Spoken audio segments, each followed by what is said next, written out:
Aleluia! Você está feliz? Diga assim, eu sou feliz. Diga, porque Deus me fez assim. Amém. Se você nasceu de novo, fez de Jesus Senhor da sua vida, saiba que a Bíblia garante claramente que você já é feliz. Melhor dizendo, você é alegre. Mas a alegria do Senhor, que é a nossa força, ela precisa ser exercida pela fé. Amém. É pela fé, diga pela fé. Quem veio aqui no final de semana passado? Tremendo, foi tremendo demais. Meu Deus do céu. Nunca tivemos um culto como esse, hein? Foi demais, hein? Bom demais, muito bom. Tanto no sábado como no domingo, mas no domingo teve uma unção especial aqui. Algumas coisas aconteceram demais, né? Coisas que só o Espírito de Deus pode fazer. Você concorda comigo? Só o Espírito do Senhor pode fazer. Eu quero que você abra a Bíblia lá em Marcos capítulo 2, versículo 18. Glória a Deus, glória a Deus, glória a Deus, glória a Deus, aleluia. Marcos capítulo 2, versículo 18 ao 22, diz assim, eu estou na revista e atualizada, tá? Ora, os discípulos de João e os fariseus estavam jejuando. Vieram alguns e lhes perguntaram, por que motivo jejuam os discípulos de João e os dos fariseus, mas os teus discípulos não jejuam? Respondeu-lhe Jesus, podem porventura jejuar os convidados para o casamento enquanto o noivo está com eles? Durante o tempo em que estiver presente o noivo, eles não podem jejuar. Dias virão, contudo, em que lhes será tirado o noivo, e neste tempo jejuarão. Ninguém costura remendo de pano novo em veste velha, porque o remendo novo tira parte da veste velha e fica maior o rasgo, né, a rotura. Ninguém põe vinho novo em odres velhos, do contrário, o vinho romperá os odres, e tanto se perde o vinho como os odres. Mas põe-se vinho novo em odres novos. Aleluia! Do que é que Jesus está falando aqui, hein? Vinho novo em odres novos. Podemos dizer também pano novo em roupa nova também, né?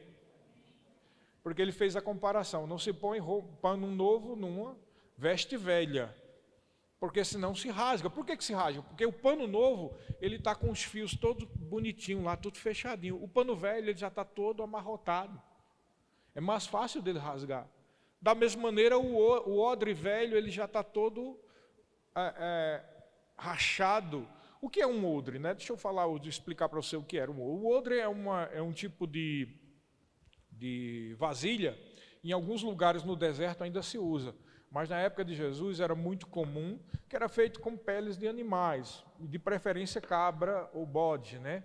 Então eles cortavam a pele na altura das patinhas do animal e na altura do pescoço, costuravam aquilo e ali eles colocavam leite para beber no deserto, ou então o vinho ou alguma coisa, ou água, tá? E o que acontecia? Quando colocava o vinho, a fermentação do vinho fazia ele inchar. Então, quando se usava um odre velho e se botasse um vinho novo, aquilo inchava, explodia, furava, porque a fermentação arrebentava o resto. Então, o único lugar onde a fermentação do vinho suportava era um odre novo. Diga, vinho novo em odres novos. Amém? Então, muita coisa a gente aprende aqui, né? De que é que Jesus está falando? E aí eu posso até já dizer qual é o nome da pregação. Pano novo e vinho novo. Nós temos pano novo e nós temos vinho novo. Odre novo, roupa nova. Amém? De que é que ele está falando aqui? Bom, nós tivemos a semana passada um tempo muito bom, especialmente pelo fluir do Espírito. Amém? Foi um mover do Espírito e a gente sabe que tem coisas que somente o Espírito de Deus pode fazer.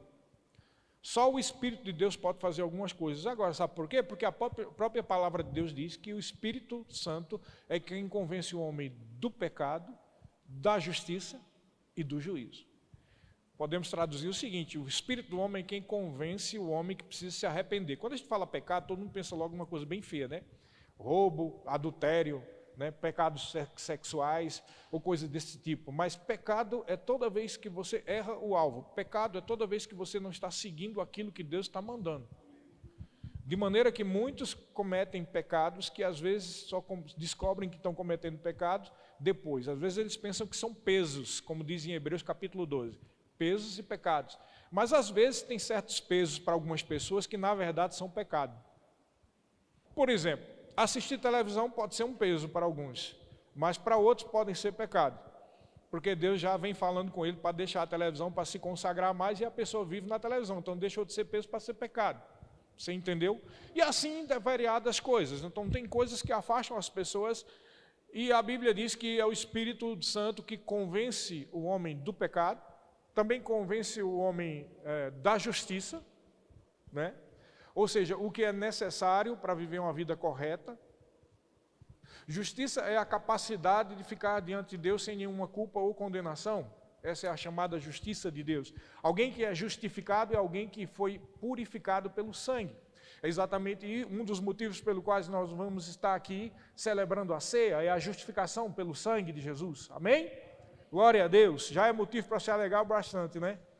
E o Espírito convence você que você precisa mudar em algumas coisas para manter a sua vida de justiça em dia. Porque algumas coisas, mesmo você sendo justiça de Deus, podem impedir a atuação da justiça na sua vida. Vivendo, por exemplo, deliberadamente em pecado, já não resta sacrifício pelo sangue. Você está entendendo? Então, fica sem efeito a justiça. A pessoa foi justificada, foi salvo, mas está pisando, a Bíblia diz algo sério, diz que a pessoa que vive nessa prática, ela pisa o sangue de Jesus. Então, é o Espírito que convence o homem do pecado, da justiça e do juízo. Por que convence do juízo? Porque com certeza tudo que nós semeamos, nós vamos colher. Amém? Então, sempre o Espírito Santo vai convencer a gente. Então, quando o Espírito Santo vem e atua, ele nos convence que precisamos mudar. Mesmo que a palavra seja extremamente positiva.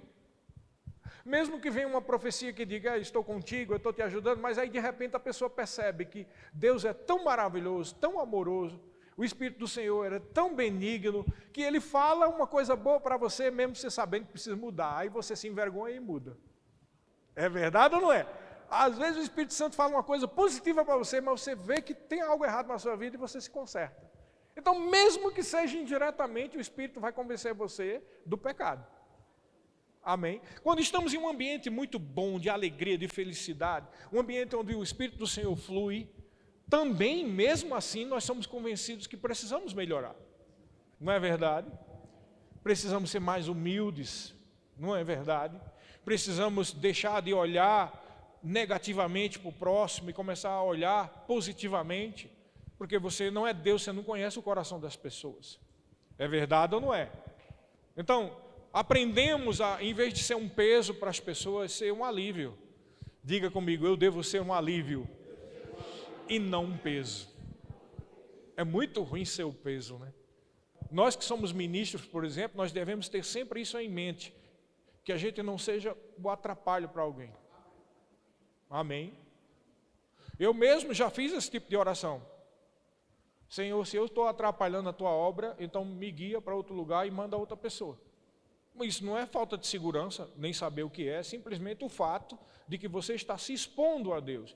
É parecido com aquilo que acontece quando você está exercendo um cargo de confiança em algum lugar, e toda vez que termina o ano, é de bom tom, de boa índole, é educado você oferecer o seu cargo, mesmo que você esteja correto.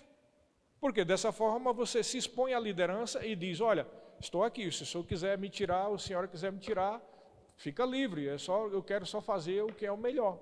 Você está entendendo? É a mesma coisa que um ministro deve ter no coração. Uma pessoa que está no louvor, aqui eu olhei para eles, não tem que dizer que é vocês não, tá? Amém. Mas se alguém está no louvor, tem que estar sempre se analisando e vendo se é este o lugar que deve estar. Amém. Mas quem faz isso? Diga, o Espírito Santo. O Espírito Santo. Qual é a relação do que eu estou falando sobre o Espírito e essa coisa de pano novo, pano velho, veste nova, veste velha, odres novos, odres velhos, vinho novo, vinho velho? Qual é a relação? Tem tudo a ver. Porque quando nascemos de novo, nós somos feitos nova criatura. Você concorda comigo? Lá em 2 Coríntios capítulo 5, versículo 17 diz: e assim, se alguém está em Cristo, é nova criatura. As coisas velhas ou antigas já passaram, e eis que se fizeram novas. Diga, eu sou nova criatura. Mas tem muita gente que, apesar de espiritualmente ser nova criatura, mas na verdade vive conforme o velho homem. Não só na prática de pecado, como também com lembranças do passado. Vive feito museu, se mastigando do passado, meditando no passado, meditando nas coisas antigas. É aquele tipo de mentalidade saudosista, né? Ah, naquela tempo é que era bom. Querido, deixa eu dizer uma coisa para você. O seu cérebro, ele foi equipado para você só lembrar das coisas boas. Você sabia disso? Eu tenho certeza que se você vivesse há 30 anos atrás, você não ia gostar nada. Entendeu? Porque o seu cérebro, como mecanismo de defesa, só faz você se lembrar das coisas boas. E hoje tu está vivendo o bem e o mal. Hoje tu está vivendo o sacrifício, né, de cada dia, de se levantar, fazer uma coisa, trabalhar, e tem as dores, tem as coisas que vêm contra você, tem as coisas espirituais, mas também tem as coisas boas, e é por isso que é bom estar se envolvendo com o Espírito e com a palavra. Mas há 20, 30 anos atrás, tu só se lembra do tempo bom no culto lá da irmãzinha fulana de tal, né? Você lembra só disso, e se esqueceu que naquela época você comia literalmente o pão que o diabo amassou, não tinha dinheiro nem para pagar as contas. Porque graças a Deus, se a gente vivesse o tempo todo o mal do passado, a gente não conseguia suportar a vida, mas Deus é tão bom e fez você tão perfeito, que faz você só lembrar, na maioria das vezes, só das coisas boas, e você se lembra só do trauma que você teve. Os traumas nós lembramos, não é verdade? O abandono, o adultério, você se lembra, porque traumatizou você, foi uma cicatriz, mas você se esqueceu que além do trauma, teve dezenas e dezenas de momentos difíceis na sua vida. Mas aí você só lembra do trauma, então das coisas boas. Então não vale a pena a gente estar vivendo do passado. Diga, eu não devo viver do passado. Sabe o que é isso? Odre velho. Porque se o Espírito de Deus, que é o vinho novo, age dentro de uma estrutura velha, ou você muda, ou vai arrebentar tudo. Porque o Espírito vai convencer você e dizer, está errado, você está errado, você está errada. Você não tem que estar vivendo do passado. Você não tem que estar vivendo do velho homem. Você não tem que estar meditando em coisas erradas. Você não tem que estar alimentando um ódio do passado, um desgosto, um desavença do passado. Se você não perdoa, é por isso que nós temos que perdoar, porque quando você não perdoa, é um odre velho querendo sustentar um vinho novo. E vai arrebentar. Então não vale a pena a gente ficar sustentando em coisas velhas, querido. A gente tem que pegar o novo, o vinho novo. Nós somos odres novos. Deus nos deu uma vestimenta nova. Não vamos botar remendo velho. Amém. Nós temos uma vestimenta nova. Nós somos nova criatura. Então a Bíblia fala muito sobre isso, sobre velhas estruturas, sobre coisas antigas, sobre a natureza do velho homem que quer se levantar e precisa ser crucificado, precisa ser amortezada, tem que ser amarrado isso. Porque quando falamos de velhas estruturas e velhas coisas, não são só tentações. Porque a forma, por exemplo, de você não perdoar um pecado é uma tentação também. Tentação é a palavra perasmos no grego, e significa provação. Então você é tentado e provado porque você medita muito naquilo. Se você não medita naquilo, você dificilmente vai ser tentado. Porque você vai se envolver com as coisas da palavra e com as coisas do Espírito. Tivemos um mover maravilhoso do Espírito aqui. Mas as pessoas às vezes ficam pensando assim, que bênção, né, com Maneco. Você sabe o preço que Maneco vem pagando há dezenas de anos para ter uma vida daquele jeito? Ele citou aqui algo, eu não sei se você percebeu, ele falou algo sobre o dia em que a gente se encontrou. E eu tive curiosidade, quer dizer, já fazem, sei lá, quantos anos? 94 para cá são 30 anos, né? Fazem 30 anos. E aí eu tive curiosidade, uma coisa que eu nunca procurei saber. E de repente eu vi aqui, eu fui ver no calendário quando é que foi isso, olha só. Foi no dia 6 de fevereiro de 94, um domingo. Por que eu sei que foi 6 de fevereiro? Porque logo depois, ele chegou e disse, está vendo, acho que a Marcinha vai lembrar disso aí, está vendo um evento, um acampamento de carnaval lá no Espásio da comunidade Sara Nossa Terra. E o pastor Bud foi convidado e o Verbo da Vida para ir lá. Foi a primeira vez que o pessoal de Fortaleza veio. Não sei se você veio dessa vez, mas você deve lembrar dessa, a primeira vez que eles vieram. Foi quando a esposa do pastor João, Janaína, veio. Eles se conheceram uma semana depois que eu conheci Maneco, foi quando eles se conheceram. Por isso que eu sei exatamente qual foi o dia. Aqui procurei e encontrei.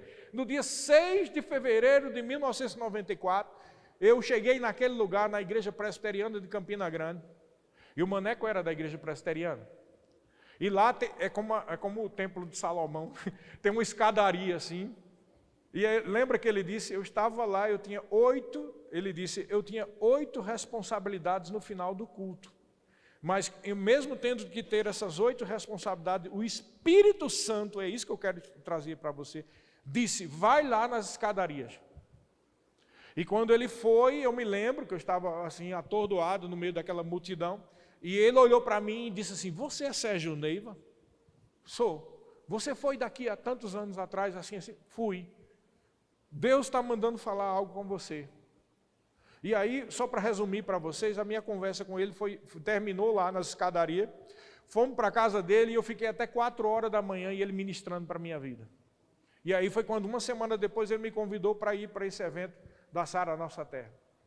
Então, o que eu estou querendo dizer com isso? Queridos, só o Espírito Santo de Deus pode te dar direções e mudar a realidade da tua vida. Se o Maneco, que aliás é bom que se diga, o Maneco sempre foi um rapaz que buscava as primícias do Espírito. E é por isso que essa época ele estava fazendo o primeiro ano no Rema. E ele estava com essa sensibilidade toda e assim porque ele começou a fazer o Rema. Ano que vem nós vamos ter o Rema aqui, amém? O Maneco era uma pessoa diferente. Quando ele começou a fazer o Rema, ele se tornou essa pessoa. E no primeiro ano do Rema, Deus já usou ele para tirar e descascar esse abacaxi aqui, né? Eu fui um dos primeiros abacaxi que Maneco descascou, depois que ele foi cheio do Espírito. E glória a Deus, por isso que sou grato pela vida do Maneco, amém? Mas o que eu estou querendo, e o foco aqui que nós estamos querendo trazer, é, olha querido, o que o Espírito Santo de Deus faz. Quantos aqui querem ser usados pelo Espírito Santo de Deus? Quantos querem ter a sensibilidade de dizer, vai ali, faz aquilo, e de repente você vê Deus operando, salvando a vida, curando alguém. Minha vida foi transformada porque o Espírito de Deus falou e tinha alguém que estava numa igreja que nem acreditava nisso, mas que foi sensível à voz do Espírito e obedeceu, diga, obedecer, o que o Espírito Santo mandou dizer. Eu estava muito ruim naquele dia, viu, queridos? Vocês não sabem como é que eu estava. Deixa eu dizer uma coisa para vocês, não sei se todo mundo sabe aqui, mas nessa época eu estava querendo me matar. E sabe por que eu não me matava? Porque eu sabia que me matando, eu iria para um lugar pior. Entendeu?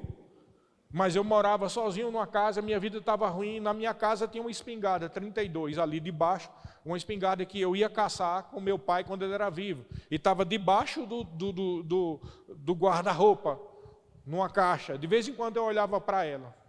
Porque a minha vida estava detonada, acabada. Eu não via razão para viver. E neste dia em particular, a gente foi no sábado para a casa dos meus parentes em Recife. Eu fui com meu avô e meus tios.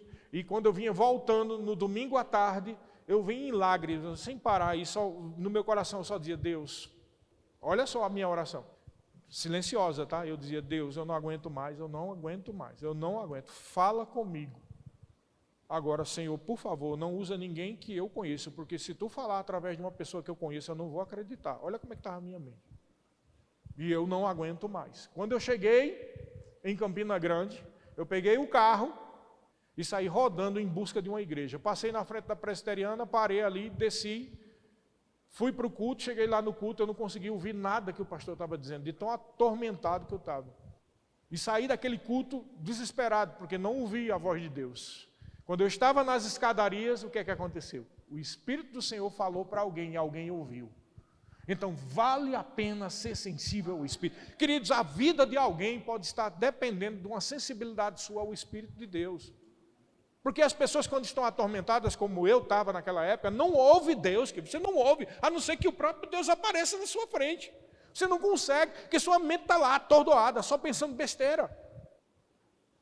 E aí a minha vida mudou de tal forma que uma semana depois, quando eu estava nesse evento, em que o pastor Bud pregou, no final ele disse daquele jeito: temos aqui uns conselheiros, se você desejar ser batizado no Espírito Santo, com evidência bíblica de falar em outras línguas, temos aqui conselheiros que podem lhe ajudar. Ele falava desse jeito. E eu vou. E aí não esqueci desse dia, porque eu fui batizado no Espírito Santo e passei 24 horas com um X na minha frente. Assim. Eu fechava o olho e vinha um X. E nunca mais a minha vida foi. Agora veja como Deus faz. Deus usou alguém que estava fazendo o rema, que estava sensível ao Espírito, e esse alguém vai lá e me acompanha por uma direção de Deus. Depois esse alguém é usado por Deus para ir para este culto em particular, me convidar para ir para este culto, melhor dizendo. E aí eu vou, e aí eu sou batizado no Espírito Santo. É por isso que a Bíblia diz que nós, quando somos batizados, nós temos condições de sermos testemunhas de Jesus. Porque é um revestimento de poder. Veja que o que está em jogo aqui é a tua vida espiritual. Você precisa ser cheio do Espírito, você precisa ser sensível ao Espírito, porque onde há um odre novo, tem vinho novo, mas não pode ser sustentado o vinho novo com odres velhos, queridos. Você tem que andar em novidade de vida, e foi para isso que eu fui transformado por Deus, e daí em diante minha vida só foi subindo, desde fevereiro de 94, agora nunca mais caí, só foi subir. Vamos lá para João 6:63.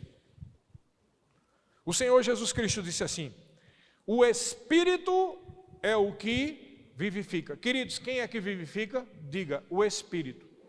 Diga, é o Espírito quem vivifica.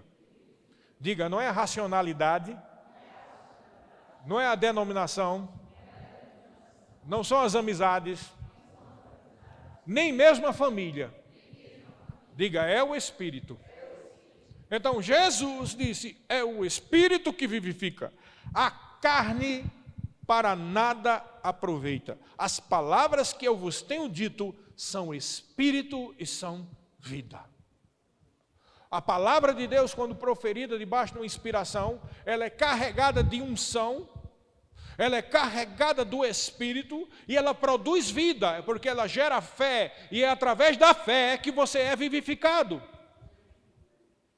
Amém? Então não vale a pena a gente sustentar uma estrutura velha, quando a sua estrutura precisa ser renovada pela palavra. Porque o que está em jogo é a sua vida, não é a denominação que você participa. Não é o seu bom nome. O que está em jogo é a sua vida. E a sua vida depende de uma estrutura nova. Pastor, eu pensei que a Bíblia diz que quem está em Cristo é nova criatura e eu já tinha uma estrutura nova. Na verdade, você tem uma estrutura nova, espiritualmente, mas a sua mente não. A sua mente precisa ser renovada, precisa ser restaurada pelo lavar regenerador da palavra de Deus. Mas quando nós nos pegamos a picuinhas, tipo, não concordo com aquilo, acho chato aquilo, fulano é assim, fulano... Querido, não vai funcionar nada na sua vida, porque isso é carne. E a carne, como disse Jesus, para nada aproveita. Não vai produzir o fluir da graça de Deus. Porque a graça de Deus, ela precisa fluir em um vaso puro. Às vezes nós estamos espiritualmente purificados, mas a nossa mente não. Vocês estão entendendo? Lá em 2 Coríntios capítulo 10, versículos 4 e 5, um texto que a gente gosta muito e já ministramos aqui a respeito disso. Paulo está falando, mas na verdade, poucos prestam atenção no contexto, que Paulo está dando uma repreensão. Na verdade, Paulo está repreendendo umas pessoas orgulhosas que havia em Corinto, E sabe por que essas pessoas eram orgulhosas? Porque Coríntios era uma igreja que tinha muitos dons do Espírito Santo. E tem pessoas que, porque acham que fluem nos dons do Espírito Santo, já não deve nada para ninguém. Mas a Bíblia diz que a todos nós devemos o amor. E se a gente não anda em amor, em orgulho, a gente não está indo correto.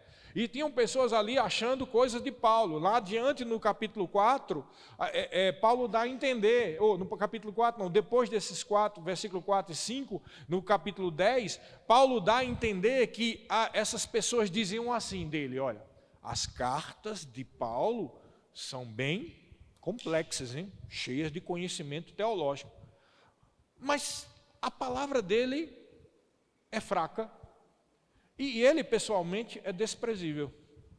Ou seja, pessoas orgulhosas que estavam achando que porque as cartas de Paulo era muito cheias de profundidade, a presença dele não condizia com a palavra. Queridos, e aí Paulo diz que ele iria lá para resolver essa insubmissão. E é nesse momento, antes que ele diz exatamente esse versículo 4 e 5, porque as armas da nossa milícia, ou seja, do nosso exército, as armas que nós usamos no nosso exército espiritual não são carnais, mas sim poderosas em Deus para destruir fortalezas, anulando nós os sofismas e toda altivez que se levante contra o conhecimento de Deus e levando cativo todo pensamento à obediência de Cristo. Então a primeira pergunta é: que armas são essas? Em outro lugar, Paulo diz armas da direita e armas da esquerda. E aí faz menção àquela armadura. Armas da direita, de ataque. Armas da esquerda, de defesa. Arma da direita, a palavra. A arma da esquerda, o escudo. Amém? Então ele está dizendo que as armas que ele mostra lá em Efésios capítulo 6, do escudo, da fé, o cinturão da verdade, a couraça da justiça, o capacete da salvação, as sandálias da preparação do evangelho, tudo isso aí tem a ver com o quê? Com armas espirituais, que são poderosas para quê? Para anular sofisma. O que é um sofisma? A palavra sofisma vem da escola grega chamada sofista.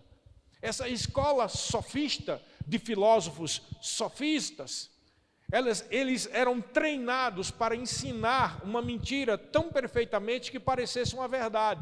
Então a pessoa aprovada, para você ter ideia, na escola dos sofistas, quem era aprovado como um bom filósofo era aquele que pegasse uma mentira e argumentasse tanto que pudesse convencer o seu próprio professor. Você entendeu? Então daí vem a palavra sofisma. O que é um sofisma? É algo que você tem como verdade e que você pensa que é verdade, mas na verdade é uma grande mentira. Então ele está dizendo que as armas que Deus usa através do Espírito e da palavra são poderosas para anular, ou seja, cortar o efeito do sofisma. Você quer ver uma verdade, um sofisma que alguns têm? Fez o mal para mim, eu não tenho culpa nenhuma, problema dele, problema seu, não é dele ou dela. Porque ele ou ela já morreu, ou ele ou ela não está nem aí, ou ele ou ela está no mundo, mas você está bebendo veneno e vai morrer com esse sofisma. Isso é uma fortaleza que precisa ser destruída e derrubada. Não, querido, na presença de Deus, o Espírito do Senhor te convence do pecado, da justiça e do juízo. O Espírito do Senhor, ele quer trazer você para a comunhão com o Pai. O Espírito do Senhor quer trazer você para a comunhão com o Filho. O Espírito do Senhor quer ter comunhão com você, porque nós somos filhos de Deus e nós nascemos de novo para ter comunhão com o Pai, com o Filho e com o Espírito.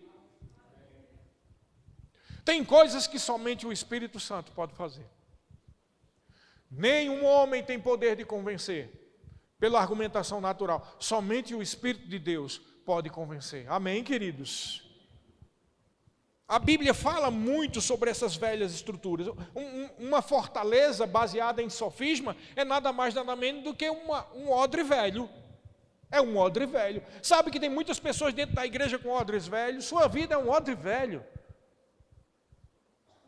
E nós precisamos entender, jogar fora esse odre velho e tomar posse da nossa realidade, a realidade da nova criação. Diga: eu não sou um odre velho, Deus me fez um odre novo.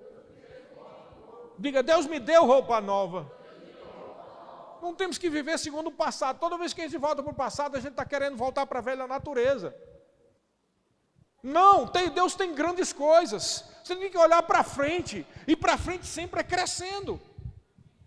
Se você está numa igreja e você está sempre sendo estimulado a olhar para baixo, ó, quão miserável eu sou, ó, pecador que eu não sei, você não vai crescer. O máximo que talvez você tenha, é o convencimento que você precisa melhorar e precisa se santificar mais, porque você, afinal de contas, é um pecador, e agora você está chorando porque não vale nada e você é um miserável, é o máximo. Ou seja, você vai para o céu, graças a Deus, mas você vai sofrer muito, porque isso não é fé. A fé não é só para convencer você que você precisa mudar, a fé também serve para avançar, porque sem fé não podemos fazer nada, sem fé é impossível agradar a Deus. E a Bíblia diz lá em Hebreus capítulo 11, que a fé é um firme fundamento, é uma convicção de fatos que não se pode ver, ou seja, se pode ver e é natural, não é fé, mas quando você realmente crê, você crê contra a realidade do natural. Então isso nos fala, segundo Hebreus capítulo 11, versículo 1, Hebreus capítulo 11, versículo 1, fala claramente que a fé, ela não só é uma fé salvífica, ou seja, que faz você ser salvo, mas está falando aí de uma convicção de um fato que não se vê, logo está falando de uma fé para avançar. Você não se vê naturalmente curado, mas Deus está dizendo, você já foi curado pelas pisaduras de Jesus, conforme Isaías 53, em Mateus capítulo 8, versículo 16, quando Jesus estava aqui, a Bíblia diz que para que se cumprisse o que fora dito por intermédio do profeta Isaías, Jesus curou a todos. Ora, Hebreus diz que Jesus é o mesmo ontem, hoje e será eternamente. Logo, o mesmo Deus e o mesmo Jesus que curava ainda cura. Mas você naturalmente não se vê curado, então você tem que exercer fé para se ver espiritualmente curado. Logo, a fé não é só salvífica, a fé é positiva, a fé é envolvida no processo de cura também, a fé está envolvida no processo de batismo no Espírito Santo, a fé está envolvida no processo de direção do Espírito, a fé está envolvida no processo de crescimento. Precisamos exercer fé para crer no crescimento dessa igreja, precisamos exercer fé para crer no crescimento de vidas salvas, de vidas sendo batizadas, de vidas sendo curadas. Mas queridos, se eu ficar o tempo todo só pensar de quão miserável eu sou, de quão pecador eu sou, e um verme que eu sou, você não vai para lugar nenhum, nem vai abençoar a vida de ninguém, porque você só vai dar aquilo que você tem. E se você tem tristeza, você dá tristeza. Se você tem derrota, você dá derrota. Então não devemos nos envolver com derrota e tristeza e amargura e falta de perdão, como também tampouco com pecado, mas devemos nos envolver com o Espírito de Deus, com o Espírito do Senhor. Amém?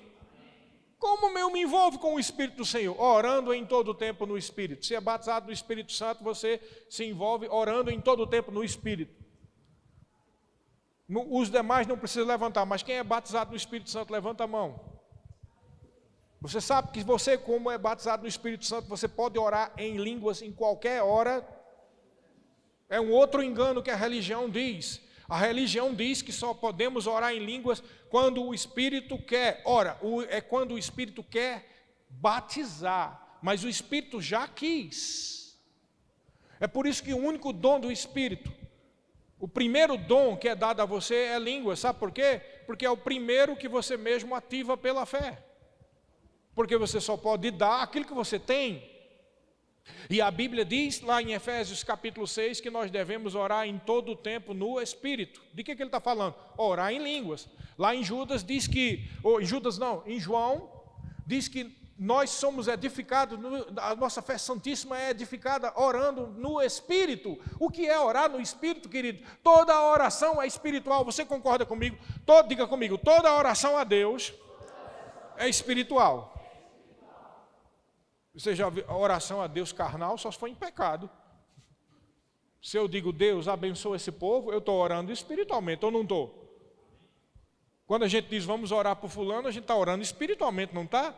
Então o que é orar no Espírito? é uma outra coisa à parte. Não tem nada a ver com concentração, está concentrado em Deus, não tem nada a ver em ser espiritual. Orar no Espírito é orar em línguas, como Paulo disse em Coríntios capítulo 14, que quem ora no Espírito, ora em línguas, a sua mente fica infrutífera, mas o seu espírito ora de fato. Ora, por que a mente fica infrutífera? Porque é uma oração em línguas, você não entende, é o seu espírito que tem que entender. Então, como é que eu fico cada vez mais sensível? Primeiro, orando o tempo todo em espírito, no espírito, melhor dizendo. Amém? Como é que eu fico mais sensível? Sempre meditando todo dia na palavra. Porque nem, como disse o Senhor Jesus, nem só de pão viverá o homem. Foi o que ele disse? Tem pessoas que pensam assim, eu não concordo com isso, essa teologia. Outros dizem, eu não concordo porque eu acho que foi a opinião de Paulo.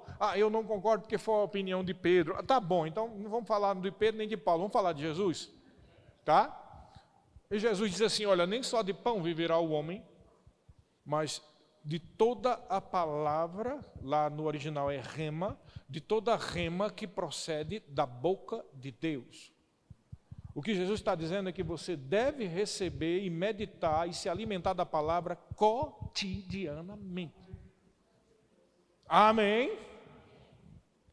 Então, é orando no Espírito, é meditando na palavra, cotidianamente, é se envolvendo com a congregação, porque quando nós nos envolvemos com a congregação, nós usufruímos da unção coletiva.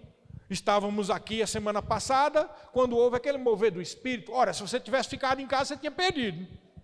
E perde mesmo, viu, meu amigo? O bonde passa. Perde, perdido. E não tem como, nem pode assistir o vídeo, que nem é a mesma coisa. Não é verdade? Então precisamos estar juntos. Outra coisa, Deus nos chama a congregar, porque quando nos congregamos, nós praticamos o amor. E praticando o amor, nós damos oportunidade de Deus agir através do nosso meio. Amém? Quando vamos vir para a igreja, por exemplo, agora você está ouvindo a palavra. E você é abençoado, mas eu sou abençoado também. Às vezes as pessoas não têm ideia, mas quem prega é mais abençoado ainda. E sabe por quê? Porque prega, então mais bem-aventurado coisa é dar do que receber. E ainda por cima, o juízo do que está sendo pregado, primeiro vem para quem está pregando. Então é bom demais porque a pessoa fica na linha. Então quem é mais abençoado? Quem prega. Entendeu? Já parou para pensar nisso? Quem mais é abençoado com uma pregação não é você estar citando, sou eu, no caso, quando eu estou pregando. Porque primeiro, o Espírito me convence de tudo, então eu tenho que estar alinhado. E segundo, eu estou dando.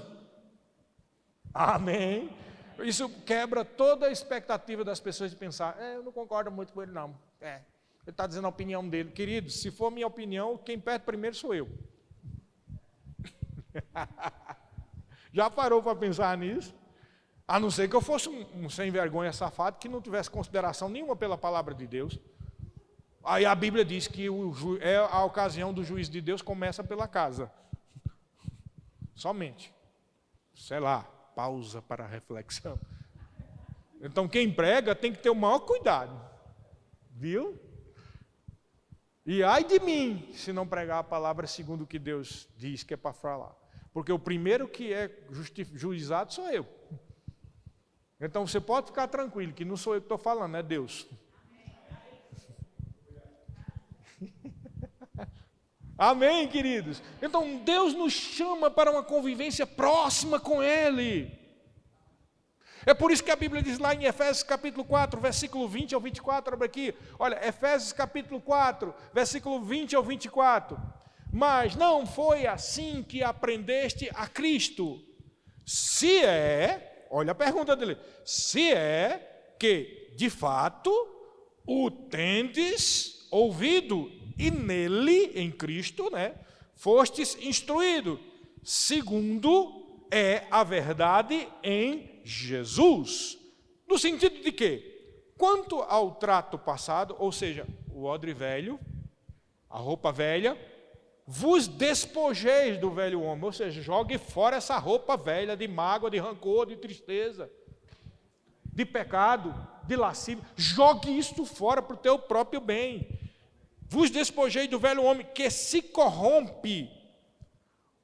Às vezes os termos bíblicos não dão a noção para algumas pessoas do que é que ele está falando aqui. Sabe o que é que ele está dizendo aqui? Eu vou traduzir para o português de hoje. No sentido de que, no trato, nas coisas do passado, jogue fora a roupa do velho homem, do odre velho, que se apodrece, segundo os desejos dos enganos que Satanás coloca na mente da pessoa. A pessoa vai apodrecendo por dentro. Eu não sei você, mas eu sou muito observador. E eu não sei se você já observou o quanto a gente encontra velhinho e velhinha amargurado. Brabo, ranzinza. Por que o senhor está passando com esse cachorro aqui na frente? Gente chata, choca, enjoada. Já viu isso? É o que a gente encontra. Rapaz, a pessoa chegar no fim da vida para ficar dando coice em tudo, feito mula braba. Não é melhor ficar aqui, então fica logo dentro de casa. Mas sabe o que é isso, querido? O velho homem que apodrece interiormente, segundo os desejos do engano. Aí você vai falar com a pessoa e não diz nada, mas na verdade tá, eu não tive sorte na minha vida. Não tive sorte. Fiz um concurso, não passei. Fiz outro concurso, não passei. Meu filho me desobedece. Meus netos me desonram. Meu sonho era ter feito isso, nunca fiz. Só desgosto, decepção e amargura. Queridos, isso é morte espiritual. Mas Deus não te chamou para viver assim. Não vale a pena chegar no fim da vida sendo ranzinza, chato, todo podre por dentro. Tem velho que ninguém quer chegar nem perto dos velhos. Não respeitar as velhices. Também o velho é brabo que só uma cabra velha. Você não pode... Bom dia. Tem gente que você dá bom dia e o cara nem responde. Não é assim, né? Então é triste às vezes, né? É engraçado, mas é triste. Eu nunca vi, é de cada 20 velhos, 18 é choco, enjoado, abusado. Você vai ver, é porque a pessoa está lá. Ah, porque não é você que está com esse reumatismo. Meu amigo, você pode estar com reumatismo, com dor, o que for. Foi para isso mesmo que Jesus Cristo veio. Para desfazer as obras de Satanás. Para curar a pessoa. Para encher a pessoa de alegria. Mesmo que esteja sentindo dor, Deus vai lá e cura. Deus transforma o choro em riso. Óleo de alegria em vez de espírito angustiado. Mas muitas vezes as pessoas estão no fim da vida só retratando o que foi a vida da pessoa. E se você ficar meditando o quanto a sua vida foi sem sorte e foi aborrecida e você não conquistou, querido, dificilmente você vai ser um velho alegre. Porque à medida que você vai envelhecendo, você vai ficando mais sem força, né? E quanto mais sem força, mais você vai lembrando do quanto foi ruim a sua vida. E quando vai chegando o final do relógio da sua vida, você começa a ficar, não tive sorte. Se eu tivesse ganhado aquela herança, se eu tivesse acertado nos 6 números da cena, não é assim? Minha vida teria sido diferente. Só amargurado, só falando besteira. Queridos, você precisa entender que o que você recebeu de Deus vale mais do que os 6 números da cena. Vale mais do que ter nascido numa família rica. Vale mais do que estar num berço de ouro, numa mansão, em qualquer lugar do mundo, porque ninguém, isso é um preço, o preço de Jesus foi caríssimo. A sua vida, como foi cantado aqui, vale milhões e milhões e milhões, não tem quem pague pela sua vida, você recebeu gratuitamente pela graça de Deus. Por isso que nós devemos nos regozijar. E ainda que você olhe assim, pastor, eu queria tanto ter essa fé. Deixa eu dizer uma coisa para você, mesmo que a sua mente não esteja entendendo, creia contra a sua mente. Como é que é isso? Pronto, aí eu vou dar o testemunho agora, lá com o Maneco. Maneco chegou, comprou, vai descascar esse abacaxi. Meu amigo era um abacaxi bem espinhento, viu? Olha como eu era espinhento. Eu vou te dizer agora, quantas pessoas você já encontrou na sua vida que dissesse isso, o que eu disse para Maneco? Maneco começou a abrir a Bíblia, na segunda ou terceira noite que eu fui na casa dele, porque aqui Salmo, eu disse, para Maneco, para. Eu disse, mas por quê? Eu disse, porque eu conheço isso aí. Eu conheço. E eu acredito que a Bíblia pode até ter a palavra de Deus, mas eu estou com dúvida se a Bíblia é a palavra de Deus. Porque eu vejo tanta gente que não tem sorte na vida. Olha o que aconteceu comigo. Não, Maneco, eu não creio nisso. Sabe o que foi que o Maneco disse? A sua mente está dizendo isso. Creia contra a sua mente. Lembra, tem um versículo de Provérbios que diz que as palavras do Senhor são como remédio. Você já tomou uma dose de Buscopan? É gostoso, Buscopan? Não, meu amigo, é ruim. Mas quando você está com dor de barriga, quando o Buscopan faz o efeito, ou coisa boa, não é? Eu já tive uma crise de pedra de vesícula, meu amigo, pensa numa dor. Alguém já teve aqui crise de pedra de vesícula? Faltava fôlego de tanta dor. Quando eu tomei o Buscopan, foi como se tivesse feito assim, ó. De uma hora para outra, soltou. O médico me explicou, porque o Buscopan relaxa e a pedra que estava sendo enforcada lá, soltou. Quando ela soltou, parou a dor. Mas o bicho é ruim, de gosto ruim. Sabe, o que o Maneco me disse foi justamente isso, sabe? Tem remédio que é amargo na boca. Por que é amargo? Porque a tua mente está contaminada. A minha mente era contaminada. Não acreditando na palavra de Deus, não acreditando no mover de Deus, não acreditando no agir de Deus, não acreditando na bondade de Deus. Porque eu pensava, se Deus fosse bom comigo mesmo e Ele me amasse, por que Ele permitiu que o meu pai e minha mãe morressem numa tacada só num acidente de automóvel? Porque nós éramos uma família feliz. Tínhamos 4 pessoas, era eu, meu irmão, meu pai e minha mãe. Num dia alguém disse, teu pai morreu e tua mãe morreu. Você acha que é fácil? 2 filhos receber um negócio desse, uma tacada, estando dentro de casa, não é morando com família não, dentro de casa. E de uma hora para outra ficou só eu e meu irmão. Era para mim entender a bondade de Deus, era difícil, porque eu perdi meu pai e minha mãe numa tacada só, depois umas pessoas tentaram me matar e me traíram, foi nessa situação esbagaçada que eu cheguei lá para Maneco me tratar. E quando o Maneco disse, olha aqui a palavra, eu não acredito mais nisso não. Eu sei que onde vocês estavam, eu já estive, já estava no poço profundo, eu sei o que é a verdade, querido. Eu já estive nesse lugar aí de amargura, de decepção e de tristeza. Eu não conseguia ver razão de existência. Mas como no Salmo 40 diz, Ele me tirou do poço de lama e perdição. Eu sei exatamente o que o salmista diz. Eu estava num poço de lama e perdição. Eu não via razão. Mas aí Maneco disse uma palavra muito dura para mim. Ele disse, você tem que crer contra o que você está na sua mente pensando, argumentando. A sua razão diz que não é a palavra de Deus, mas o seu espírito sabe que é a palavra de Deus, porque se o seu espírito não soubesse, você não estava aqui comigo. Aí eu olhei assim, é mesmo.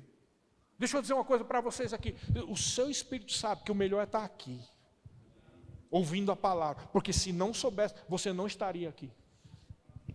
A sua mente é que está dizendo, não funciona. Não funciona, meu amigo. Funciona. Eu te garanto, domingo passado funcionou aqui. Não funcionou, não funcionou. Na minha vida tem funcionado todo dia. E funcionou naquele dia. E eu fui batizado no Espírito Santo porque a palavra de Deus funciona assim, querido. As armas da nossa milícia não são carnais, elas são poderosas em Deus. Diga, são poderosas em Deus.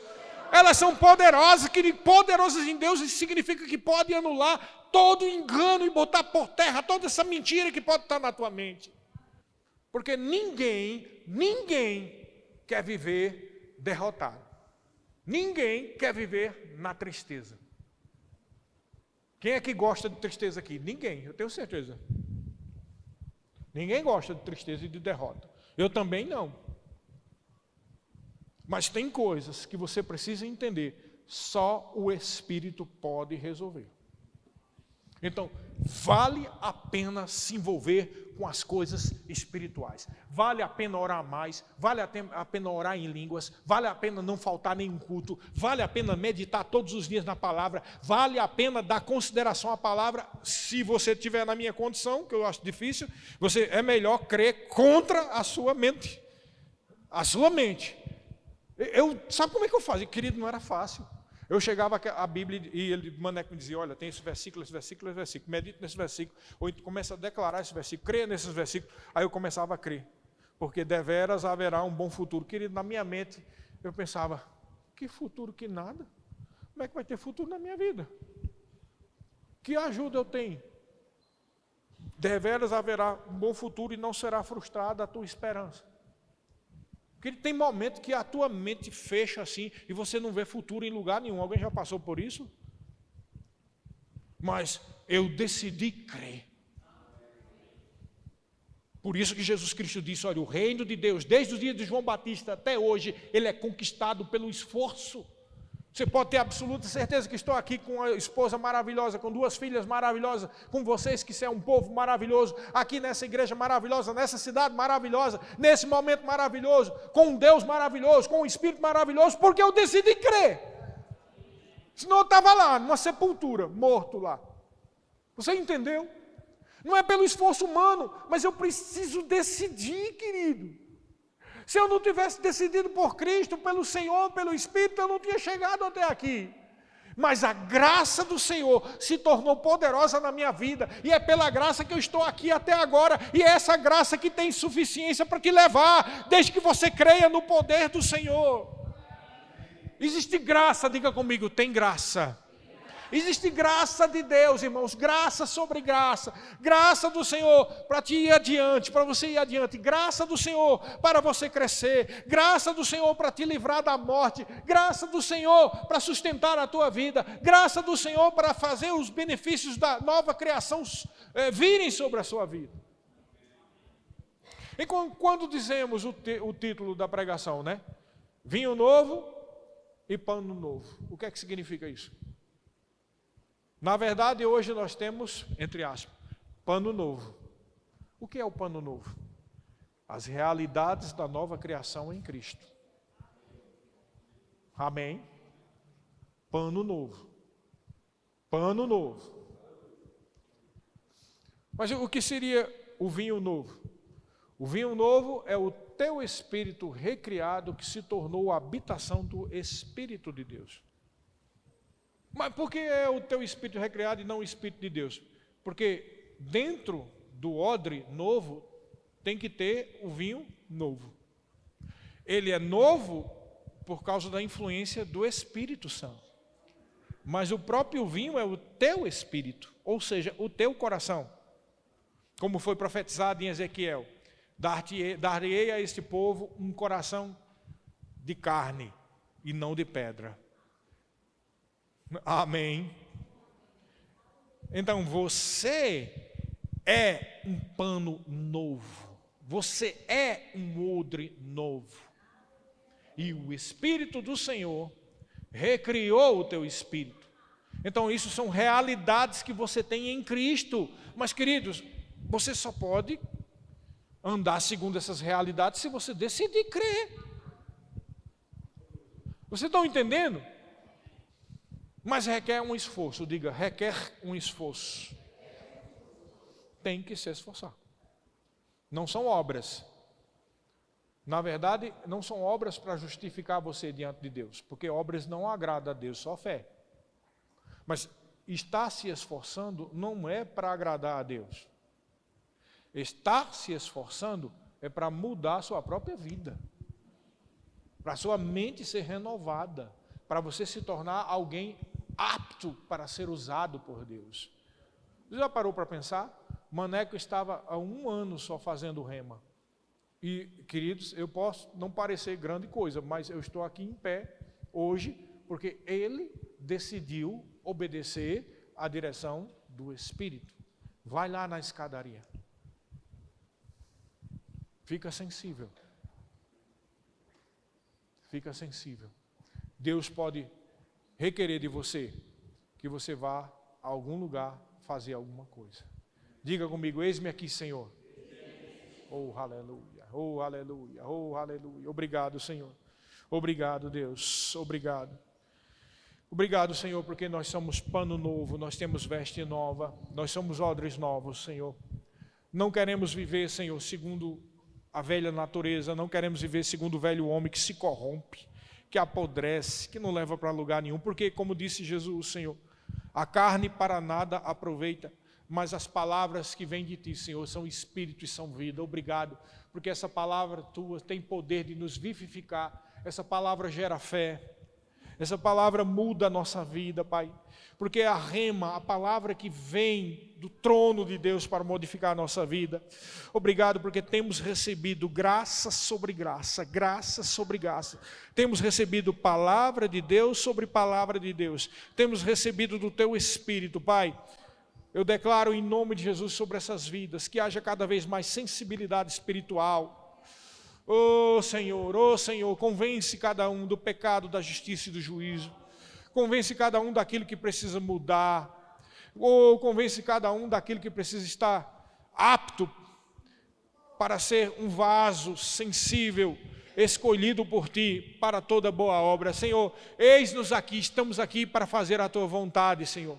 Não estamos aqui para buscar a nossa própria vontade, mas para fazer a Tua vontade. Não estamos aqui para procurar o nosso próprio conforto, mas buscar a Tua obra, a Tua vontade sendo estabelecida aqui sobre essa terra.